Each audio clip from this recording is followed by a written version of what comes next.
Бүгін өтө жакшы маалымат чыкты. Билим берүү министрлиги 5-класстан баштап англис тил сабагын көбөйткөндүгү жөнүндө.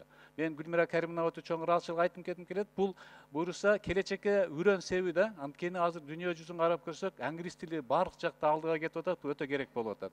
Бирок буну 5-класста эмес, бала бакчадан баштасак дагы жакшыраак болобу? Анан каражат маселеси кыйын, бирок каражат маселесин мектепти текшерген органдарды жоюп, ошолордун акчасын англис тил мугалимдерине кошуп берсе, бул жакшы сунуш болот деди. Ушуну көрсөңөр, анткени мектепти көзөмөл кылуу негизи бул ата эненин иши.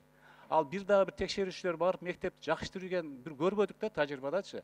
Барып мугалимдердин акча чогултуп келет, башка кылат. Анан көрө көзөмөлдү ата энелерге берип, ошо текшерүүчү органдар азайтып, алардын акчасын ошол англис тил мугалимдерине кошуп берүү жагын карап көрсөңүздөр. Жалпысынан типтүү базистик окуу планында англис тили 3-класстан башталат. Бирок 3-класстан 2 сааттан бир жумада. Азыр биз карап чыгып атабыз. Мына ушул 1-сентябрдан жаңы жылдан баштап базисный учебный планга күнүнө 1 сааттан дагы 4 саат кошулат, дагы 6 сааттан күнүнө 1 сааттан кошулуп атат. Айлык боюнча биз карап көрөлү бул маселени.